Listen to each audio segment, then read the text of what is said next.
So ayun po, ngayong araw ito ay may gagawin po tayo at may i-repair po tayo ng valve track.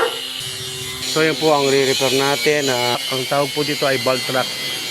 Pan-deliver po sa mga farm ng mga baboy.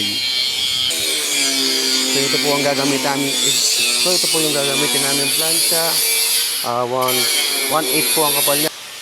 Araw sipag lang, sipag lang.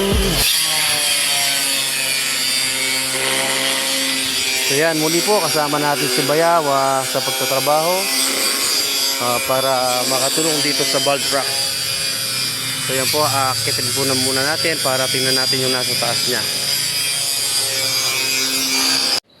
So yan, nandito na po tayo sa taas. Ayan po, papakita po natin sa inyo kung ang mga i-repair natin.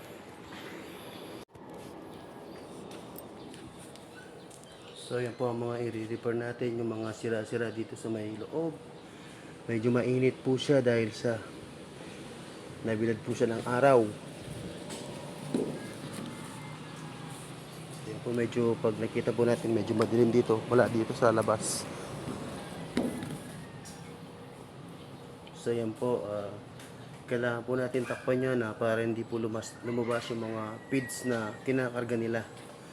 So yan, mainit man po sa loob, kailangan po nating pagtiyagaan para lang kumita. So ang hirap talaga ng kumita ng pera, kailangan talagang magpagod po para kumita ng pera.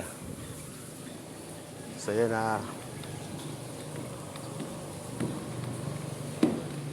habang nandito tayo sa taas, ayun si Bayaw ay nagpupurol siya ng mga ilalagay natin dito sa taas.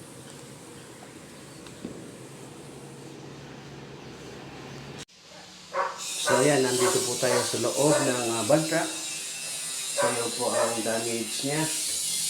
Mainit po. So ayan.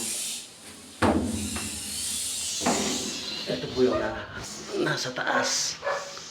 Yan, nasa loob po tayo ng valve track. So ayan, nandito na kami sa taas ni Utol, ay ni Bayaw. Kailangan na namin ilagay yung mga tinabas namin.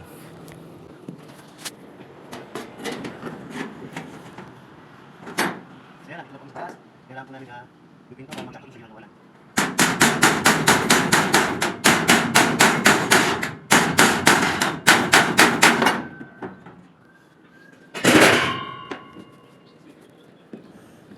Ay! Hello, nandito na ako sa baba.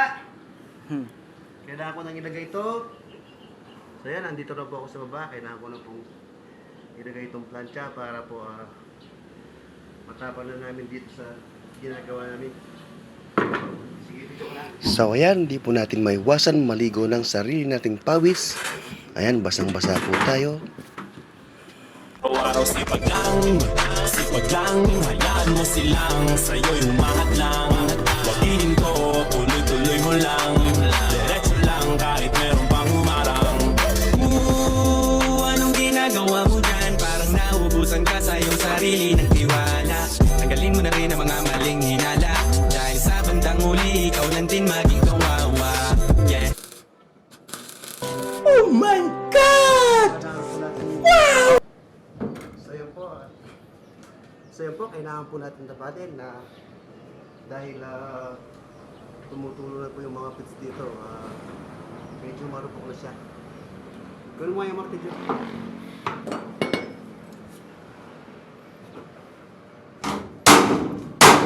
Araw sipag lang, hayaan mo silang sa'yo'y umangat lang.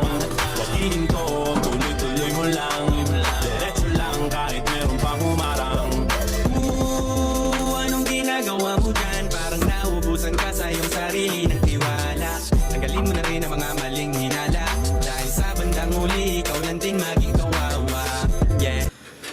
So yan, nandito po kami sa loob ng valve track. Sobrang init. Pinupulad namin yung mga nilalagyan namin ng sapi dito.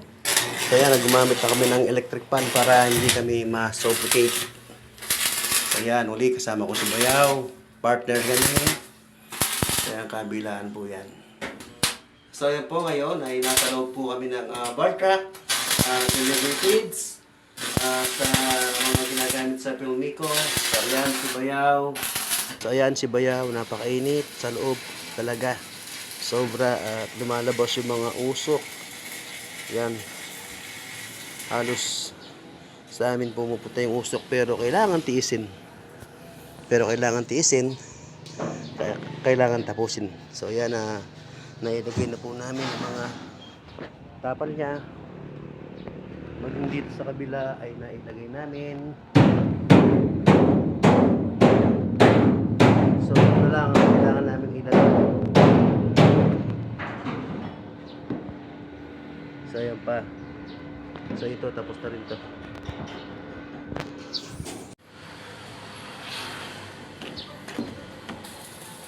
So yan, nandito pa rin kami. So yan, nandito pa rin po kami dito sa itaas ng bar truck. So yan po yung mga ibang bar truck. So yan, ang sabi ni Bayaw, okay lang siya pero mainit nga lang. You mean, ang kay, alam niyo po ba ang kasabihan ng mainit lamang? So yan lang po, sobrang mainit po talaga. Dahil parang nasa pugon ka, kailangan pa namin ng gamitin ng electric. So yan po, habang gumagawa kami, ay mayroong nagpapamanicure doon. Si ate. So yan. Baba mo ni kay Jeff.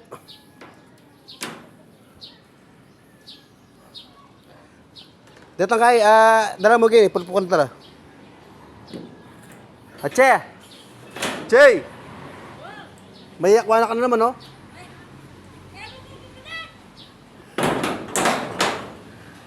Ayan na, nagbubunot ng kuko.